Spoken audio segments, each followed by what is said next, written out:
دنیا میں متعدد فاشسٹ لیڈر آتے رہے ہیں جو اپنے فاشسٹ نظریے کی تکمیل کے لیے غیر معمولی اقدامات کرتے رہے ہیں اور غیر معمولی مقبولیت بھی حاصل کرتے رہے ہیں، لیکن ان کا طرز سیاست، انا پرستی، رویہ اور ان کے سفر کا انجام ملک کی تباہی کی صورت میں ہی نکلتا رہا ہے۔ اور ایک ایسا لیڈر آیا بھی جو اس قدر خود پسندی میں مبتلا تھا کہ کسی کو خود سے بہتر سمجھنے کے لیے تیار ہی نہیں تھا، اور اس کی خواہش تھی کہ پوری دنیا کی توجہ کا مرکز وہی رہے اور جو بھی ہو اس کی مرضی سے ہو۔ اس لیڈر کو نہ سننے کی عادت نہیں تھی، مگر ہاں کہنے والوں کی حمایت بھی حاصل نہیں تھی، اور یہ مقام حاصل کرنے کے لیے عوامی مقبولیت بہت ضروری تھی۔ اور عوام میں مقبول ہونے کے لیے اس لیڈر نے سیاسی نظام سے متعلق عوام میں موجود ناراضیوں اور خدشات کا فائدہ اٹھانا شروع کر دیا، معاشرے میں موجود بے روزگاری، بھوک اور ناانصافی پر آواز اٹھانا شروع کر دی، اور لوگوں کو باور کرایا کہ وہ ایک لیڈر نہیں ہے بلکہ ان کے حقوق کا محافظ ہے، جبکہ مخالفین لٹیرے ہیں، منافق ہیں، غدار ہیں۔ پھر اس لیڈر نے اپنی قوم کی بدحالی کی وجہ بیرونی قوتوں کو قرار دینا شروع کر دیا، بیرونی مداخلت برداشت نہ کرنے کا نعرہ لگا دیا اور دعویٰ کیا کہ اس کی قوم کا فخر مٹی میں ملا دیا گیا ہے، اس کی اخلاقیات تباہ کر دی گئی ہیں، اور ملک میں موجود سیاسی قوتیں اور مختلف گروہ بیرونی قوتوں سے ملے ہوئے ہیں، اور بیرونی قوتیں اپنے مفادات کے لیے ان پر سرمایہ کاری کر رہی ہیں۔ پھر اس لیڈر نے اس بیانیے پر کام کرنے کے لیے کئی سازشی نظریوں پر کام شروع کیا، اور عوام کی ایک بڑی تعداد اس لیڈر پر اندھا اعتماد کرنے لگ گئی۔ مگر سب سے دلچسپ بات یہ ہے کہ اس لیڈر کو تقاریر کا فن آتا تھا، وہ جھوٹ بھی اس اعتماد سے بولتا تھا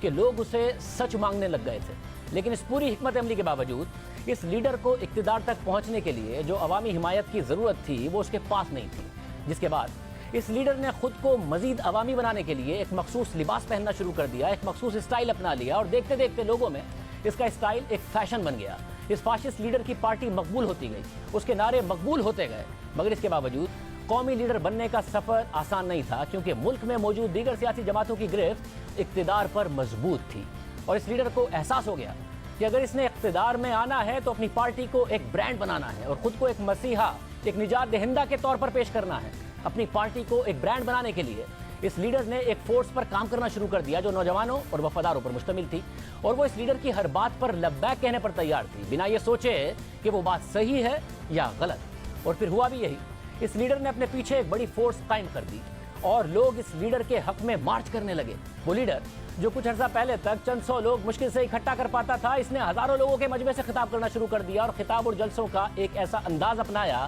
کہ لوگ اسے نظر انداز نہ کر پائیں۔ اور اسی دوران وہ غریبوں کو یقین دلاتا رہا کہ دولت ایک مخصوص طبقے تک محدود ہے، اور اسے اشرافیہ کے ہاتھوں سے نکال کر عوام کی حکمرانی قائم کی جائے گی، روزگار کے مواقع فراہم کیے جائیں گے، یومیہ اجرت کو بڑھایا جائے گا، کسانوں کو ان کی زمین دی جائے گی، انڈسٹری کو بہتر بنایا جائے گا، قوم کی اخلاقیات کو زندہ کیا جائے گا، اس کا کھویا ہوا مقام واپس دلایا جائے گا۔ جس کے بعد اس لیڈر نے ایک ٹیم سلیکٹ کی جس کا مقصد اس کے پیغام کو بغیر کوئی سوال اٹھائے آگے بڑھانا تھا۔ اس ٹیم میں آرگنائزرز شامل تھے جن کا کام پارٹی کے جلسوں اور ریلیوں کے انتظامی معاملات دیکھنا تھا، اور اس ٹیم میں سابق فوجی بھی شامل ہو گئے جن کا کام مخالفین کی آواز کو دبانا تھا۔ پھر اس لیڈر کے ساتھ ملک کے امیر ترین لوگ بھی آ گئے، اور انہوں نے اس لیڈر کو اقتدار میں لانے کے لیے اس پر سرمایہ کاری شروع کر دی، یعنی اس لیڈر کو عوامی حمایت ملنا شروع ہو گئی، سرمایہ کار ملنا شروع ہو گئے، بڑے بڑے صنعت کار اور میڈیا ٹائکونز نے اس لیڈر کے سیاسی مہم کے اخراجات اٹھائے۔ لیکن اس لیڈر کو ایسے لوگوں کی تلاش تھی جو اس لیڈر کے جھوٹ پر مبنی پیغامات کو ایک بیانیہ بنا کر عوام کو ذہن نشین کروا دے،